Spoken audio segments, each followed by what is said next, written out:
So today, Siman Yudzayin, Iggeres HaKodesh, page Kuf Chafei. Starting a new chapter, a new letter. This is a letter that Rabbi wrote approximately in the year 1800. And it's a letter about, let's see, I'll give you guys three guesses. Tzedakah, how did you know? So it's a letter that Rabbi wrote approximately in the year 1800. It's a letter about tzedakah. And it's going to be a letter which is a little different than the other letters that we've learned. All the letters about tzedakah, but each one is a different flavor, a different emphasis. And in this letter, the Alter Rebbe is going to be talking, for a change, about the reward. The reward for tzedakah.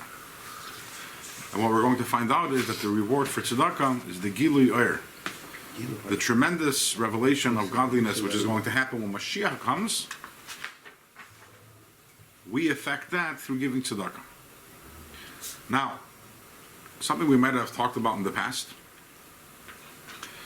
is that by Chassidim in general, and I would say by Chabad in specific, there isn't a lot of emphasis that's placed on reward. We don't talk about it that much. I mean, some of you have been by my shir here for a long time, yes, quite a few years. It's not a topic which comes up very often. Right, right. I didn't say that the Chassidim we deny the existence of reward. Chas v'shalom, it's one of the Yud Gimel Ikri Emunah, that there is a schar v'einish. There's definitely reward. There's definitely punishment. But there isn't a big emphasis on it. Why isn't there a big emphasis on it? Because we have the idea of schar mitzvah mitzvah. The ultimate reward for doing a mitzvah is doing a mitzvah. And focusing on the reward to a certain extent, or punishment for that matter. If you remember, we learned in Nukuti Amarim, we learned at length about Avos Hashem and Yiras Hashem, and we went through different levels of Yira. And as we noted there on several occasions, nowhere does Alter Rebbe talk about Yiras Ha'einish. Nowhere does Alter Rebbe talk about. That's not. That's a very, very low base level. We're meant to move past that. Imagine if your father asks you to do him a favor. A snowy day, your father says, "Do me a favor, come on over and shovel the sidewalk," and you're able to. Are you thinking about the reward? Thinking, what's my father going to give me for this? If you are, what kind of relationship do you have with your father? Are you thinking about that punishment? Oh my gosh, I got to go do it, or he's going to cut me out of the will? No, you do it because your father asked you, and there's nothing other than that. And the same thing is a yid. We talked in the first parak of Pirkei Avos. Antignos Yisech says, "No, I'll tell you." Right, I'll tell you, don't be like servants serving your master for the sake of getting reward. Rather, serve the Eibishter Shalel Manas Lekabel Paras. And by the way, Chas v'Shalom, this doesn't mean, this is not, again, I need to emphasize this again. Antigonus Yiseiche was not saying that there is no reward. In fact, we notice in the Farsham on that Mishnah say that there were two of his students who misunderstood what he's saying. And they thought that he's saying that there is no reward and there is no punishment. And those two students, their names were Tzaddik and Baitus. And they went off the way, and the Tzaddik started the Tzedukim, and Baitus started the Baitusim. So that's not what he's saying. But what he's saying, and this is also, there's an entire Perek in Rambam, in Hilchos Tshuva, which the Rambam devotes to this, an entire Perek, talking about that the ultimate, yes, in the beginning of our avodah, the way children are taught, you give them a candy, and you say, here, do a mitzvah, and I'll give you a candy. And sometimes you have adults, the Rebbe would say many times, age isn't always based on what it says on the passport, on your ID, on your driver's license. Sometimes you have adults who are also spiritually little children, so someone who's spiritually a little child has to be enticed with incentives, and that's why Chazal tell us in Gemara, Misachem Ba'elam, Yulmei Adam Teira Mitzvah Shalei Lishma. In other words, yes, it's at the beginning of the Avodah. Sometimes we do Shalei Lishma. We do it not for the purpose of the work itself, but we do it in order to receive reward, in order to avoid being punished by Hashem. But ultimately, what we're trying to get is Shematei Shalei Lishma Ba'Lishma. We're trying to get to a place where we're serving Hashem Lishma, where we appreciate a mitzvah, where we appreciate that when we're doing a mitzvah, we're a shutef HaKodesh Baruch Hu b'maaseh bereishis. We are making the world into dir leisbar b'tachtonim. We're part of the most ambitious and important endeavor. The reason why the world was created, and it's an honor to do a mitzvah. It's an honor to do a mitzvah. And an avera, how can I do an avera? Not because I'm punished for doing an avera. How can I do an avera? I'm embarrassed to do an avera. Your father asks you to, please don't do this. It hurts me when you do this. You don't do it. Not because of punishment, but because your father, you know that it hurts your father. And the same thing is with our Father in heaven. So that's a mature derech and avodah. And I know that in other communities, there's a much more bigger emphasis on Gan Eden and on Schar V'Oinish, but ultimately, by Chassidim, it's not considered a tachlis avodah. Obviously, someone who their avodah is for Gan Eden or to avoid Gehenna, you can't put down that avodah. At the end of the day, that person is serving Hashem. And again, as we said earlier, that there's a clear Heirah instruction on Torah. That's where you are. Then absolutely, that's the way of doing it. But we're trying to reach a higher level. We're trying to reach a place where we're serving Hashem Lishma. I remember I was once talking to a non-Lubavitcher, an admirer of Lubavitch. And this person tells me that they're jealous of the Chabad Shluchim because the person said, I can only imagine how much Gan Eden and schar they're getting for all the chesed that they do. And I listened to that, and it was hard for me not to, to suppress my chuckle. I'm thinking that I don't think that there's a shliach out there who ever thought about their Gan Eden. In fact, if I could say this, I would say it off the record, but the camera is rolling. I don't think there's any shliach who thinks they're going to Gan Eden, because every shliach knows the demands that the Rebbe has of them. And the shliach is sent to a city, and the whole city full with Yidden, with thousands of Yidden. And how many Yidden was I mekarev? Have I done 1% of what the Rebbe wants of me? 5% of what the Rebbe wants of me? I deserve Gan Eden? What Gan Eden? What Gan Eden? I mean, of course, there's Gan Eden there, but it's not. To me, it emphasized the difference in terms of perspective. It's not about that. The shluchim are out there on shluchas. Why are they out there? Because there's a job to do, and they identify with the job, and they love doing the job. And the soif haschar lova, as the Rambam says. The Rambam says the greatest what? They're doing it shaloi l'shma. They're doing it for the Rebbe. It depends. Yeah, you had a good question. It depends how you define the word lishma. Okay, but that's beyond beyond our conversation. And I think that the average shliach has bought into the idea of Avos Yisrael. Taki cares about other Yidden. Yeah, we're going a little off the path, a little off the topic.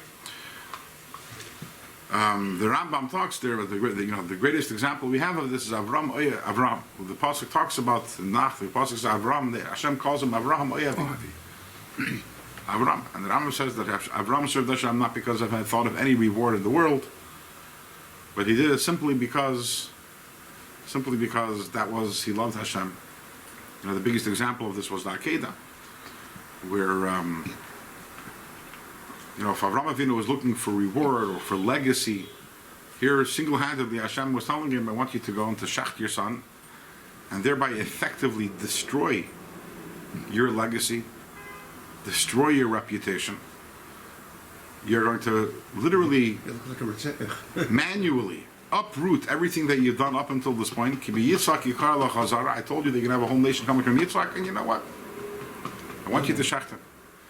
And nevertheless, Avraham Avinu, without a second thought, in a way of Jesus, Vayashkim Avram Babaker, he does it, which shows again, Avram, it wasn't anything, there was no personal benefit involved. It was about doing what Hashem wants. Understanding the importance of the task and the joy in doing what Hashem wants. An example which I may have given in the past, imagine a person goes and he finds a cure for a horrible disease that's killing who knows how many people. Let's say if someone finds a cure for cancer, and he gets the Nobel Prize. The Nobel Prize, I think, comes to $1 million. And that night he comes home to his wife and he's all excited and says, Baruch Hashem, it was all worth it because I got $1 million. It was worth it to cure cancer because now I have $1 million. That's an idiot. What's the biggest reward? The gratification of serving people. Right. The deed itself. The deed itself. Tremendous gratification. Right. So the reward, no reward can actually even begin to reach the greatness of the deed. Doing a mitzvah is the same thing. Schar mitzvah, mitzvah. Any reward that we get pales in comparison to the act of doing a mitzvah. Nevertheless, despite this introduction I'm giving, we are going to be having here a perek, which is going to be talking about the reward for giving tzedakah, which you'll note that in other parakim, the Rebbe doesn't deal with that.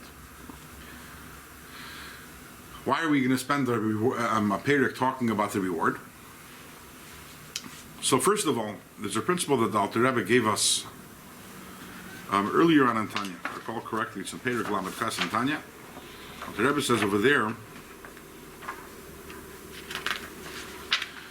the words he uses are,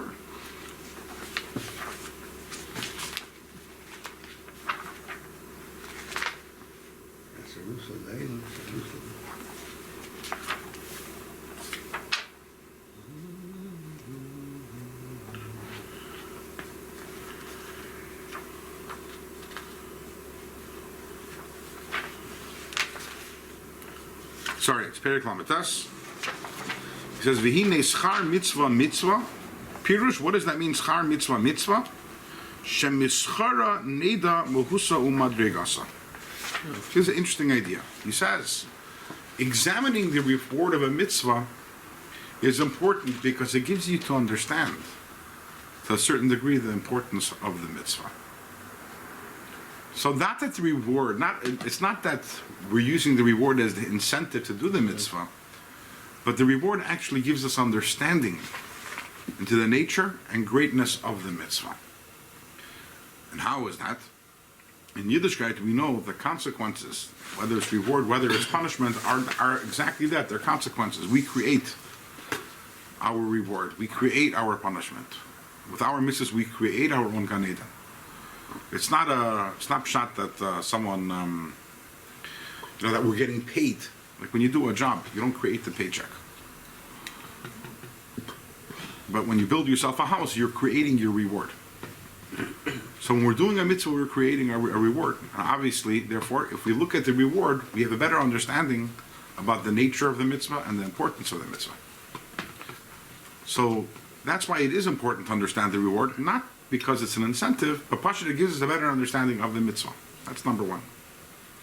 And another idea, which also we've discussed in the past, is that to say that Yemaisa Mashiach and what's going to happen when Mashiach comes, to call it a reward, is really a misnomer. It's really not accurate. Mashiach is not a reward. Mashiach is our goal. What is the difference between a reward and a goal? Imagine if a king calls over a servant, a subject, and says to him, "Please, I want you to go and do this for me. Take this letter and bring it 5 blocks down and deliver it to this and this address." The guy walks out with the letter. He bumps into his friend on the way. "Where are you going?" "The king asked me to go and bring the letter." And the friend says, "And how much is the king paying you?" He says, "What do you mean, how much is the king? What pay? I didn't think about it for a second. The king asked me to do it. I'm going to do it." That's it. Right? As a chassid, to a certain extent, we look up to our Rebbe with as a royal status. If the Rebbe were to ask me, call me over and say, "Please do this and this for me," there isn't a second in my mind that I'm thinking about what I'm getting paid, whether I'm getting paid or not. So if the king wants to pay me, he'll pay me. But that's not why I'm doing it, right? And if the person is doing it because he's being paid, that's a problem. That's a problem. The same thing is also when we're coming to do a mitzvah. What do you mean, how much is the king paying you? The king asked you to do a mitzvah. The king asked you to put on film. The king asked you to daven. Go do it. Yeah, the reward will come, but that's not the nekuda. But that's a reward. That's a reward. And to serve the Eibishter without thought of reward is an admirable thing. But let's carry on this mashal a little further. So the king has an army. Imagine the king's at war. You walk over to the soldier and you tell the soldier, "What are you doing?" He says, "See this? I have a gun and I go on the battlefield and I shoot. Whenever my commander tells me to, I know the king wants me to listen to my commander, so I shoot." And you go and you tell the soldier, "Okay, so tell me, do you want to win the war? And he says, what? Win, lose. Don't bother me with that. My job is to shoot bullets. I'm not thinking about the reward. Winning the war is the reward. I'm not thinking about that. That's not in my mind at all. The only thing I know is that I have to take my gun, and when my commander tells me to shoot, I shoot. Is that a good soldier? That's an idiot. Why? You got to know the goal. Because winning the war is not a reward, it's a goal. It's a goal. And you always have to have the goal in mind. So when you are going and delivering the letter for the king, the reward that might come for that, Yitaka shouldn't be thinking about that. If you're a loyal subject to the king, you're not thinking about that. But when the king's at war and you're a soldier, absolutely you have to have the goal in mind. And the same thing is when it comes to Mashiach. Imagine a person says, I serve Hashem l'shem shamayim. Don't tell me to screw me want Mashiach now. Don't tell me I want Mashiach. That's a reward. Mashiach is a reward. I don't need Mashiach. Every day I wake up, I look into Shulchan Aruch and I say, Hashem, what do you want me to do? And I do it. Don't hack me a chinik about Mashiach. What does it make a difference to me? I need to do what Hashem wants of me. That person is like the soldier who says, I don't care if we win the war. I'm shooting bullets. Everything that we're doing, all the Torah that we're learning and all the mitzvahs that we're doing is all building towards the goal of Mashiach. So therefore, even though that we don't focus so much on reward, nevertheless, talking about Mashiach is not that. So we're here in this siman, when we're talking about the reward of tzedakah being Mashiach, we're not really talking about reward as much as we're talking about the goal and the role that tzedakah plays in us achieving this final goal. So that's a little introduction to our Perek over here, and with that we'll get started. Yeah. Does this have to do with screaming, demanding Mashiach? Absolutely. It's all part of the same svara, part of the same logic. We're totally invested in the goal.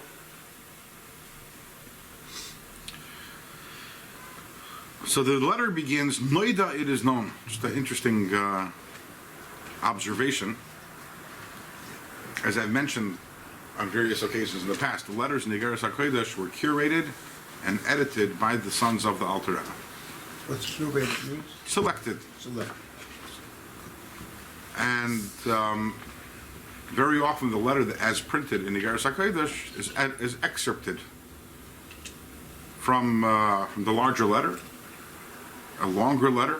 But the Alter Rebbe's sons, they felt that a certain part was negeya and important for all future generations and in Avodas Hashem, and parts that they felt were more just negeya to a specific situation or a specific time, a specific place. They took that out. So this letter over here that we're reading right now, Siman Yud Zayin, is one such letter. Is that the we're going to be learning right now is the middle of the letter. The beginning and the end were both chopped off by the sons of the Alter Rebbe when it was printed. The beginning and the end was more about the specifics about what the tzedakah was going for. Alter Rebbe says over there, it's the tzedakah is for the Chassidim in Eretz Yisrael. He talks about the situation of the Chassidim in Eretz Yisrael, and he also talks about how the tzedakah is also for meeting the needs of the guests that were coming. You've seen it? At that time, what? You've seen the whole letter? It's printed in the Alter Rebbe's Iggeres Kodesh. There's a Sefer Iggeres Kodesh Admor Zaken, and this letter is printed there in its entirety. There were many copies that were, these letters, before Tanya was printed, they were circulating. These were public letters. So many Chassidim had copies, handwritten copies that were circulated, and a lot of these copies survived. Interestingly, a lot of these copies survived in Eretz Yisrael. We know that in Russia, things were difficult for many years. And you had the KGB, and then in Poland, but a lot of these letters survived in Eretz Yisrael because they were sent. Many of them were sent to Chassidim in Eretz Yisrael, and in various collections in Eretz Yisrael and libraries, you have original letters. And I say original, not in the handwriting of the Alter Rebbe, but original back in the day. And the letter will begin saying, Michtav me Admor Reb Shneir Zalman Shlita. These were contemporaneous, written in the times of the Alter Rebbe. So we have many of the letters that we have over here. We also have other copies that we have there printed, and over there, often they're more complete. So what's interesting is that this letter, again, it has a beginning which is cut out. And the word noida in the original letter is uke noida. And as is known. It comes as... a connection. Right. So not when they cut it, they actually cut it in the middle of the word. Because here we start noida. And the original letter is uke noida, and it comes as a continuation. As a continuation. So that actually the letter starts not only mid-letter, it starts mid-word. Noida. It is known. The bisharusa de latata. Welcome. That from with an awakening from below, sha'adam ma'edir beliboy. And when a person awakens in his heart, midas hachesed v'rachmanus, the attribute of kindness and mercy, al kol hatzrichim merachmim, on those who are needing of mercy, of compassion. Isarusa de leila, through that we cause an awakening above, lo'edir alav rachmim rabim memakar harachmim, and this way we awaken upon ourselves tremendous mercies from the source of all mercy, the makar harachmim. Lashpia loy haperis be'elam haza, and it causes that we receive the fruits in this world, the hakaran, and the principle elam haba in the next world. So there's we know that when the Iggeres HaKodesh was compiled, so it's not compiled chronologically. The letters are not ordered or sorted, but rather there is some sort of usually you can find some sort of thread that teuchendik, some substantive idea which carries over from one letter into the next letter. So if you remember last year that we were here, so we spoke about this idea that, remember that Rabbi says about he was writing to the community that was having a difficult time giving tzedakah because of the difficult financial situation. The Rebbe encouraged them to continue giving tzedakah, the same as in previous years, and he gives several reasons why to do so. And one of the reasons that he says over there, he says, if you look on page 248, 7 lines from the bottom, V'gam ki kulanu tzrichim lerachim mishamayim, all of us are always in need of the heavenly mercies, b'chol eis at all times, and bisharusa de latata dafka, and that comes specifically through an awakening from below. So this is really carrying over now into this letter, the same idea, which touches upon one of the most basic principles of Chassidus and Kabbalah, which is that although we are on the receiving end of everything, we are the lowest world. What do you mean the lowest world? What makes us the lowest world? What does that mean? The higher worlds, what makes them higher than us? We're not talking spatial. You can't take a spaceship and go up to a higher world. But when higher means that they are just like a teacher and a student. The teacher is higher than the student. What does it mean the teacher is higher than the student? What? Beruchnis. But that means that they're the higher one is the mashpia, and the lower one is the mekabel. So we're mekabel. However, even though that we are the mekabel, we're on the receiving end of everything, but we hold the buttons. Our hands are on the buttons that control everything, because our behavior elicits corresponding behavior from above. So when we have chesed, when we do kindness, and when we have compassion on those who need it, so we also cause from above, we awaken the rachmim from above, and what do we get? So as we say every morning in Shachris, the peiris ba'elam haza, v'karen la'elam haba. We know in general, when it comes to all mitzvahs, we say, schar mitzvah, b'hayal maleka, right? We don't get rewarded necessarily in this mitzvah. The reward for mitzvahs is an olam haba. The exception to this rule is tzedakah, that we say, hakeren kayemes lo'olam haba. The principle, the primary reward, taka waits until the next world. But the peiros, the dividends, get it this world. Dividends we have in this world, which doesn't, dividends doesn't ever in any way diminish the principle. It's not as if Hashem says, okay, there's this much reward for giving tzedakah, 80% is an olam haba, and 20% I'll give you an olam haza. No, it's 100% of it we get an olam haba, and we still get peiros. We get peiros, the dividends, the interest in this world. Just like practically speaking, if you have a tree, so I can own the tree, I own 100% of the tree, and then it gives off fruit every single year. So the same thing is also the tree is an olam haba, and that's the primary reward. And just because I'm getting fruit, the fruit don't diminish the tree. Every year I have a tree, right? And every year it gets fruit. So I say, oh, now I have less tree because I got fruit. No, The same thing is also the reward that we get in this world, the payers, the dividends don't in any way reduce the keren, the principle. Pirush, what does that mean? Ha-peiros, what is the peiros? What is the dividends? Hi-ashpa, ha-nishpas, b'makar ha-chaim. That is the flow that comes down, the makar ha-rachim, sorry, from the source Of mercy. of Hashem's mercy, the chayim baruch hu, the source of our life. V'nemshechas lemata mata bebechinas yishalshlos ha'elamis. It comes down, all the way down here. It chains down through the worlds. L'mayla lamata. Ad shemislabeshas bo'elam haza hagashmi, until it enters this world, this physical world, and it manifests itself as bebani chayim mezayin, as children, as life, as health, and as livelihood v'chul. So that is the peiros. The peiros is that to a certain extent there's a light that comes from Hashem, a light and energy that comes down through all the worlds. And as we know, when we say it comes down through the worlds, what that means is it comes down through the Hishtalshalos. That means it's constantly becoming diminished and diminished. That's the idea of Hishtalshalos. The whole idea of the Hishtalshalos of the worlds is that as Hashem's hashpa, as Hashem's effluence comes down, it keeps on getting contracting and contracting, getting smaller and smaller. You might be saying, hey, that's a horrible thing. By the time that the light comes down and enters this world, it's so tiny. And the answer is yes, that is true. Baruch Hashem for that. This way our world can receive it on its terms. So what do we get? Bani Chaim Mezayin, children, life, health, livelihood, parnasa, and all these things. It's like a father giving a lollipop to a kid. You know, what's Bani Chaim Mezayin? But when the light comes and contracts and enters our world, so then we have the Bani Chaim Mezayin. That is the peiros. That is the dividends. That's not the reward for tzedakah. The fact that when we give tzedakah, we receive for that, we receive all the rewards in this world, that's not the reward. That's the peiros. That's not the primary reward. So how come a lot of people doesn't have this Banu Chayim? And they do mitzvah, and they do tzedakah, and do everything. You see the singles, they have no children, no parnasa.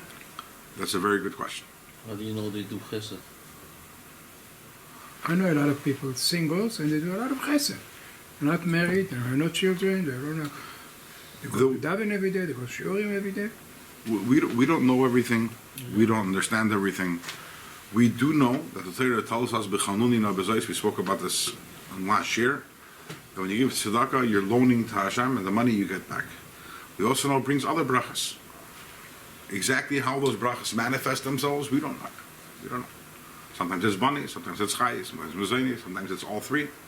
But we to say this is not a shayla on Tanya. This is a question we say it every single day davening, right? Elo dvarim, right? Right? So where are the peiros? And not always do we understand. That's the bottom line. Not always do you understand, but we have a munah that this is the case. All kinds of means. Yeah, but that's a different. That's true. That Alter Rebbe explains in Perek Chavav Tanya, but that's not relevant. You don't get yisurim for giving tzedakah. For tzedakah, we say every day in davening that we get the peiros. As they state, and then sometimes we don't know the answer. When Moshe asked Hashem, when he witnessed the execution of Rabbi Akiva and said Zu Torah was Zu Schara, what did Hashem say? Sometimes you have to be quiet. We don't understand. So that is the peiros. What is the keren? What is the principal reward? If the peiros is what comes here into this world, what is the keren? So the keren is an Olam Haba. But what we're going to find out, the keren is, when we talk about Olam Haba in general, Olam Haba sometimes is a reference to Gan Eden, which is where the neshamas go after the neshama leaves the body. And sometimes when we talk about Olam Haba, it means Olam HaTchiyah. It means Mashiach, when Mashiach comes after Tchiyas HaMesa. For example, when we say Kol Yisrael Yesh Lahem Chelek Lo Olam Haba, what is that talking about? It's talking about Tchiyas HaMesa. It's not talking about Gan Eden. Everybody have Tchiyas HaMesa? Every year there's a bill of rights to Tchiyas HaMesa. Yeah, but the point is that Olam Haba, depending on the context, and also depending on on the opinion. We're going to talk about that Hashem probably more next week. There's a big machlokes about Olam Haba, which we'll talk about next week. But Olam Haba could refer to either one. And over here, when we're saying that the principle of the reward of tzedakah is Olam Haba, as we will see as we continue throughout this Perek, is going to be talking about Yimei HaMashiach, specifically after Tchias HaMesim. In order to explain what is this, what is the keren, what is the principal reward? You're saying it's going to be in Olam Haba, but what is the reward that we're going to experience in Olam Haba?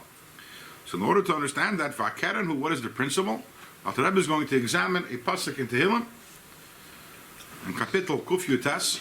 The pasuk says over there, Rechava mitzvascha miyoid. The whole pasuk is L'chol tichla ra'isi kates Rechava mitzvascha miyoid, which means at a simple level, L'chol tichla, to everything which is finite. David HaMelech says ra'isi kates. I see there's an end to it. Rechava mitzvascha miyoid, but your mitzvah, Hashem, your mitzvah is very wide, Expansive. very broad. So Alter Rebbe asks, he's going to ask on this he's going to ask on this two questions. Really, there's three questions. Two of them he asks over here explicitly, but there's also an implied third question, which the Alter Rebbe is going to answer later. And it's one question per word. We have here three words: Rechava, mitzvascha, miyoid. The first question is on the first word. What does it mean that mitzvahs are wide? It's a strange way of describing mitzvahs. You want to talk about the greatness of mitzvahs? You could say gadol, big, large. What is rechava? Imagine that someone is a very kind person that gives a big donation. I say, look at that person. His kindness is very wide. Say his kindness is very, what? They don't use that. No, kindness is very big. Big. Yeah, Right? like, You wouldn't say, Hu bal chesed rachav? You wouldn't say that, right? Why is a mitzvah called wide? What's the idea of rechava? It's an interesting way of describing it. And then we have the word mitzvascha. What's strange about the word mitzvascha? Sorry? Pure. Lashon Yachid. Yeah. If David HaMelech is talking about Hashem's mitzvahs, what should he have said? Mitzvatecha. Mitzvah Isacha. Mitzvah Isacha. So that's the problem with the word mitzvascha. And then ma'oid, what does it mean very? It's like superfluous. I mean, Right, it's an extra word. It means very. What's the difference between saying it's wide or it's very wide? Well, what does the very help you? It's indeterminate, Wide, right? same thing. Yeah. What does ma'oid mean? It's not something which gives you any further definition or any further understanding of what's going on over here. So these are the three things that we have to understand about this pasuk. And as the simon continues, we will find out the answers to these three, a deeper understanding of this pasuk. Although obviously we're not going to get there today. Let's do this inside. Kameshikosov, as the pasuk says, Rechava mitzvascha me'oid, v'hava leile meimar. The pasuk should have said mitzvah yisecha lashon rabim. And vegam and also lashon rechava anymore. The word rechava is a psalm. That's a strange, bizarre way of describing it. What? As a pencil? Possible, I guess, would be that the different nuschois, because as you know, the letter, these were all handwritten copies, so they put it in. Mm-hmm. But whether or not it was an original letter, there's no question that later on the Alter Rebbe he answers, he explains why he says rechava. Mm-hmm. It's also possible that the Alter Rebbe put in this parentheses. Mm-hmm. In Tanya, there are parentheses. There is the. What would be the purpose of the parentheses? I don't know. Why would he put in parentheses? I don't know. Maybe it's just a different version of the letter. Yeah. Elam. However, mitzvahs chadaika. No, when we say your mitzvah, and we say in the singular, that's being very specific. He mitzvah satzlaka. That is a reference. When David HaMelech was saying Rechava mitzvahs chamiyoid, he wasn't saying all the mitzvahs. He was talking specifically about the mitzvah of tzedakah. How do you know that? Why is that called? How does Alter Rebbe know that? Yeah. It's a good question. Why is that called mitzvahscha? Yeah. Why is it called mitzvahscha? Why is that your mitzvah more than any other mitzvah? Shehi mitzvah Hashem mamish. This is the mitzvah of Hashem. Ma HaKodesh Baruch Hu bechvoidei va'atzmai oisa tamid. So, this is the silver. That which Hashem Himself always does. What is Hashem doing? Hashem does tzedakah. Tzedakah v'chesed. Lahach Yisrael must everything Hashem does is tzedakah. That he gives life to the world. And v'yasa la'osid b'yeser seis v'az. And obviously, as much tzedakah as Hashem is giving to us today, Do more later. the ultimate tzedakah is that Hashem will do when Mashiach comes. So mitzvahscha, your mitzvah is tzedakah. That's what Hashem does. If the idea, again, if we want to go a little deeper, what is the idea of tzedakah? Tzedakah is the idea of giving to someone who hasn't earned the money, who doesn't necessarily deserve the money, who has no claim on you. That's the, if you're a boss and you hire a worker and you pay them, that's not tzedakah. You're giving them money, but that's not tzedakah. Why? Because if you don't give it, they'll pull you to the Torah. They have a claim on you. Tzedakah is specifically a mitzvah, right? And Hashem is the same thing. We have no claim on Hashem. What He gives us, we don't always deserve. We didn't always earn. And that's what Hashem is doing always. But we always say, thank you, Hashem. Right. Now, the problem with this statement is that some of you might be familiar with the Maimer Chazal on the pasuk Magi de Devarav Liyakov Chukav Mishpatav Yisrael, which is, what's the Maimer Chazal on that? Chazal tell us, that Masha Hu is Emer Yisrael Lasses. We know that Hashem does all the mitzvahs. We had the Busse Legami last week. We had it. Yeah. In which year? Yes, Yidalov, and the Rebbe... Tafshin Yudalov. We learned it. Right, oh, right, we read it, right. Elaine. Yeah. Correct. You listen. It's good. Listens and he remembers. Anyway. Makes it hard for a teacher. When people forget when you say that, you just come say the same thing again next time. When people remember, you have to come up with new things. As they state, that we know Chazal tell us that HaKodesh Baruch Hu meneach tefillin. Hashem puts out tefillin. What does it say in Hashem's tefillin? Mi ka'amcha Yisrael gayecha ba'aretz. Was op zes, was het de Voeraf? Sorry? How do you see it from the food second? The Voeraf? How do you see it? What? De Eibste das het op zelf. Yeah, Magid Dvarav, Magid Dvarav Yaakov Chukav Mishpatav. Yeah. דיברה תורה בלשון בני אדם. We put tefillin, so Hashem This is what puts Chazal tell us. And the same thing with all the other mitzvahs. That Hashem does all the other mitzvahs also. There's a famous, I remember it's a Gemara or a Medrash, then Rabbi Kiva was asked, how is Hashem allowed to make it rain on Shabbos? Right? So this is something we take it seriously. The Eibishter, every mitzvah we do, the Eibishter does. Hashem, that means on Pesach, Hashem eats matzah. The Rebbe's, there are many sikhs from the Rebbe based on this idea. Some of them definitely we've discussed in the past. Where the Rebbe will question certain things. How does Hashem do that? So one sikh where the Rebbe talks about how, so he does it spiritually speaking, right? One of the sikhs, the Rebbe talks about, for example, that there's a mitzvah in the Torah, or to be more specific, a leisasa. Allah, it's also to destroy even one stone in the base of the Mizbeach or the Beis HaMikdash. So the Rebbe has a whole sukkah in 1 second. So how did Hashem destroy the Beis HaMikdash? He wasn't allowed to. That's a good question. And the Rebbe, his whole answer, Opinigla. And there's another sukkah, we've talked about this before. Another sukkah where the Rebbe talks about what? Yeah, in other words, something which talks about different mefarshim, and the Rebbe comes up with a novel understanding. It says, B'yoymai sitein schara, you have to pay an employee on the same day that he or she does work. So how is it that we're sitting and working in Galus? And the reward is when Mashiach comes. How's the Shaykh? The Eibishter has a mitzvah, B'yoymai sitein schara. We said it's not a reward. Sorry? We said it's not a reward. That's actually part of the answer. It's actually part of the answer, yeah. It's Yom HaRichta. That's called, it's called Heterim. The Eibishter doesn't do Heterim. You'd think that you do a mitzvah, next morning you wake up, and in your bank account there is $1 billion. And that's not enough because the reward of a mitzvah is more than $1 billion. More than- Right? But it doesn't happen. How not? But my point is that this is a real thing. The Eibishter does, those are examples of Averis, but also all the mitzvahs, we know whatever mitzvahs Yidden do, the Eibishter does also. What's the answer? What's the question? Oh, well, the question to what? The answer to Yeah.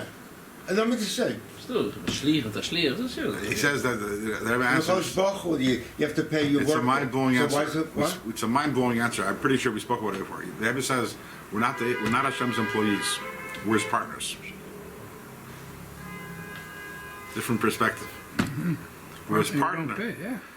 Hashem put us down here in the world. You know, sometimes you have a partner, and the partner gives the raw goods, the raw materials, Yeah. and the other person develops it. That's exactly what happened there. Hashem gives us the world. Says we need to bring Mashiach. We need to have a dir b'tachtoina.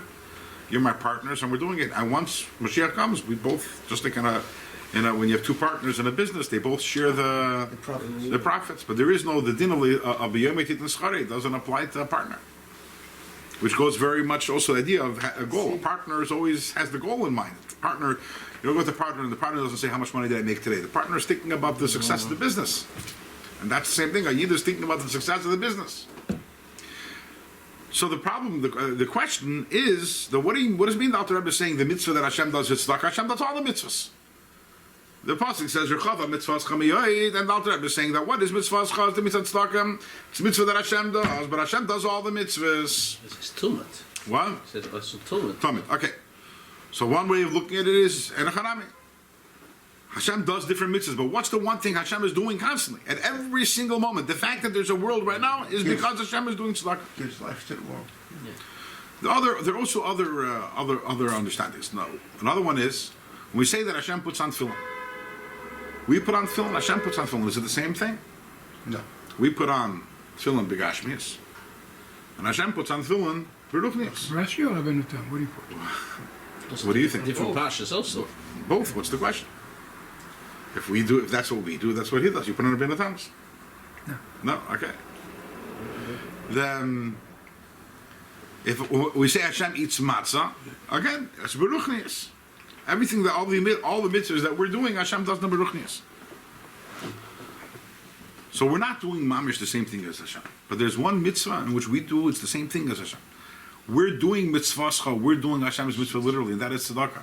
Because when Hashem gives tzedakah, He's giving tzedakah physically. He's giving us bani, chai, all these things that He gives us. The creation of the world is physical. So here, mamish, we can say that the mitzvah we're doing is mitzvahscha, is the exact same mitzvah that Hashem is doing. Another nikud, another idea, is that every mitzvah, it's explained in the Chassidus, yes, Hashem does mitzvahs. But what causes Hashem to do the mitzvah? We do it. When we do mitzvahs, we cause Hashem to do mitzvahs.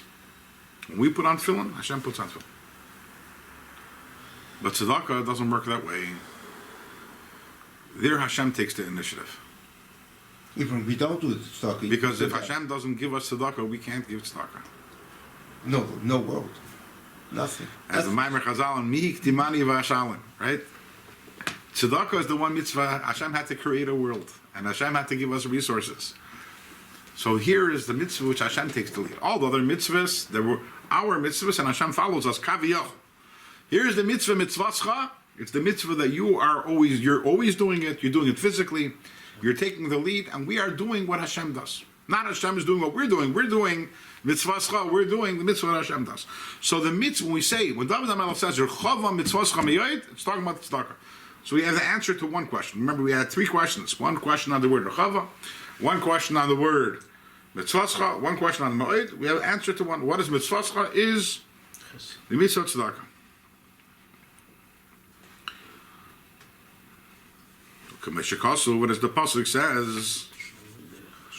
V'shamru derech Hashem lashi tzedakah chulu. So we're trying to understand over here, what is the keren? What is the keren? So the pasuk Rechava mitzvahscha miyoid is going to help us understand what the keren is. as we'll see as we go on. But first, Alter Rebbe takes a little break and brings in a pasuk. The pasuk says, this is a pasuk in Bereshis, in Parshas Vayera, where Hashem is about to destroy Sodom, and Hashem says, "Hamachasa ani Avram." Am I going to hide from Avram that which I'm doing? Can't hide from him. I have to have transparency. Ki yedativ, I love Avram. I love him so much I can't hide anything from him. As they say, by uns alles is offen. Right? Can Hashem and Avram, everything has to be out in the daylight. Be totally transparent. And Hashem says, and why do I love Avram so much? Ki yedativ, I love Avram. Why do I love him so much? Leman sheitzav esbanav vesbeisei achra, because he's going to instruct his children and his household. Vishamru derech Hashem lasois tzedakah. They are going to keep the way of Hashem, the derech Hashem. And what is the derech Hashem? Lasois tzedakah, to do tzedakah. So first of all, right away, we sing over here the mitzvah, right? That what is the derech Hashem? The way of Hashem is to give tzedakah. But there's a deeper idea here also. What is the derech Hashem? Kimoi derech. Tzedakah is the derech Hashem. We'll do this outside, then inside. Why is tzedakah the derech Hashem? A derech is a road that connects two cities that are far away from each other. Derech Hashem means Hashem's road. When we give tzedakah, Allah says tzedakah. When we give tzedakah, v'shamru is derech Hashem. How do we pave the road of Hashem? In other words, how do we bring Hashem from one city, from his place where he is high up in the heavens, to over here in this world? By Allah says tzedakah. When we give tzedakah, we are creating the derech Hashem, the road on which Hashem himself comes here into this world. Just like a road Connects two cities. right? You go and it's used to go from one city to the next. Kach, the same thing. That's why tzedakah is called the derech Hashem. Tzedakah is the road on which we bring through which we bring the revelation of the Eir Ein Sof Baruch Hu Sevel Kalalman. Shiyoyer v'yisgala ad Eilam Haza. We bring down the Sevel Kalalman, which will illuminate and be revealed all the way over here in this physical world. B'yisarusa d'latata, through an awakening from below. B'toiras tzedakah v'chesed chinam, but it'll be given in a way of tzedakah and completely undeserved chesed la'asid in the future b'tchiyas hamesim, during tchiyas hamesim. So by giving tzedakah, remember we said the reward for giving. What is by giving tzedakah? We are creating the derech Hashem, through which we're going to get the keren. Remember, this is all connected over here. We're saying the keren is lo olam haba. What is lo olam haba? The principles when Mashiach comes. When we do tzedakah, we're creating the derech Hashem, which is going to be the gili of the highest level of Hashem, which is going to come down over here into this world when Mashiach comes. Did anyone notice a contradiction in the last line that we read? I'm completely lost in the past. You're completely lost, okay? Just any specific question, or just you're not getting Is the... the chinam laws? Which word is the problem? We'll get there in a second, but first we have to deal with someone who's a little lost. We have to put him back on the derech Yeah, that's Hashem, it. put him back on the path. Derech Hashem, they put him back on the That's what I'm saying. That's what we're trying to do.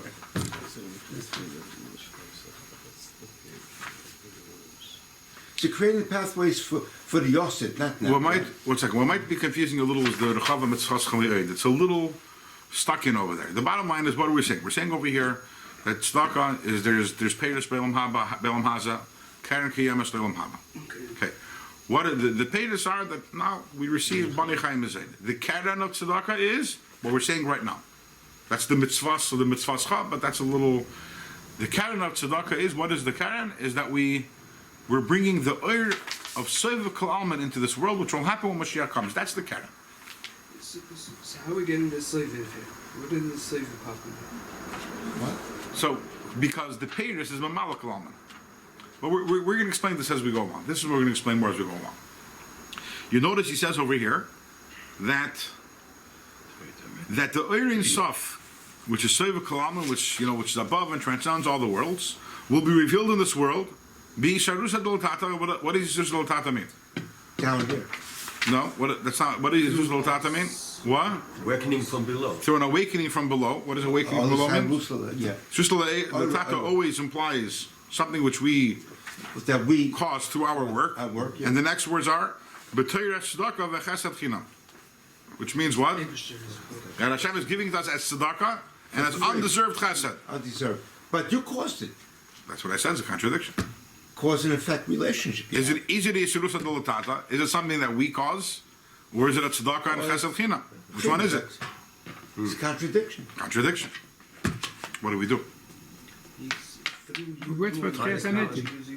Found the common the connection. For those of you who have or had little children, you can probably relate to this. Now, sometimes you tell your kid, "You see this big prize? You'll get it if you do." ABC. Yeah. Person does ABC. The kid does ABC. You give him the prize. Okay, you got a big prize. Clean your room. I'll give it to you. Now you're going to say cleaning the room is worth $100 for the prize? No, but you're not getting it unless you clean the room.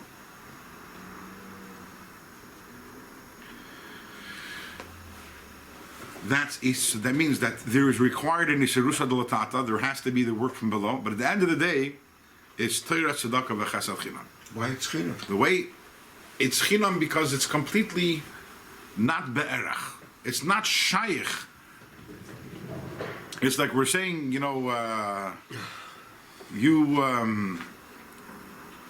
bring me a cup of tea, I'll give you $1 million. So is that tzedakah v'chesed chinam? You're going to say, no, it's not chesed chinam. He brought me a cup of tea. Or is that tzedakah v'chesed chinam? You're specifying compensation here. I understand. I have a desire and a need to give. But at the end of the day, you have to push the trigger. You have to do that, and then it comes. It's like the famous story about Hanina ben Dosa that he once wanted to bring he saw a beautiful stone, he wanted to bring it to Yerushalayim. You're familiar with the story from the Medrash? Maybe I do. I don't know. He was very Refresh poor. my memory. Hanina ben Dosa was very, very poor. 5 people helped I think you him said it. Ah, You you know mentioned the it story. one time. But do it. Say it again. Probably forgot it. And he once saw a beautiful stone. He polished it and shined it, and he wanted to bring it to the Beis Hamikdash, to Bedek Habayis. It's a treasury. It was a heavy stone. How's he going to bring it to the Beis Hamikdash? He has no money to hire anyone. Suddenly, you have 5 people that appear. They're really malacha, and they say, "You need to bring the stone to the Shalayim." No problem. We're actually going there. We can take it. Okay, beautiful. You'll take it. He said, "But come, help us. You need to give a hand." He gives a hand, puts his hand in it, and immediately they all fly off to Yerushalayim together with the stone. Sometimes you need to give a hand. You need to give a hand. That's the way that because In other the words, way you wanted to participate in the stock of the chesed. so the way It Hashem was not works. compensation. It was wanted your participation. Right. So the way Hashem works is everything has to be b'shirus t'lotata. Everything has to be through an awakening from below. And then we get what we get from above. But it's not pshat. It's not be'erach. It's not be'erach. It's What's not be'erach mean? be'erach means that it's not. Compensation. No. It's not the value. It's not pshat that you're getting paid for the value of your work because we can't earn Seva Kalama. Seva Kalama is so high. It's so lofty. No You comparison. can't. Sorry? There's no price to it. Yeah. So therefore, any work that we do is not intrinsically bringing it down. But again, in a parent-child relationship, you have this often. The parent will tell the child, "Yeah, I'll give you this, I'll give you that," and makes it dependent on something. And there's no. It's lopsided. You mean? It's lopsided completely. And at the end of the day, it's the parent. It's the chesed that the parent is doing. But the parent wants the child to be able to do something in order to elicit it. And the same thing is also. So yes, the order that we're having Mashiach comes is going to be. It's going to be in a way of, on the one hand, it's just l'tata, but it's still a chesed chinam. And this is what we are waiting for Mashiach comes, and Emir Hashem next week we will continue, and we're going to find out why we need Mashiach. What is after all we have Gan Eden? What's wrong with Gan Eden? What's the difference in Gan Eden and Yemesa Mashiach? And understand why tzedakah dafka. The reward for tzedakah is dafka when Mashiach comes. And that will continue with Hashem next week. Tzedakah go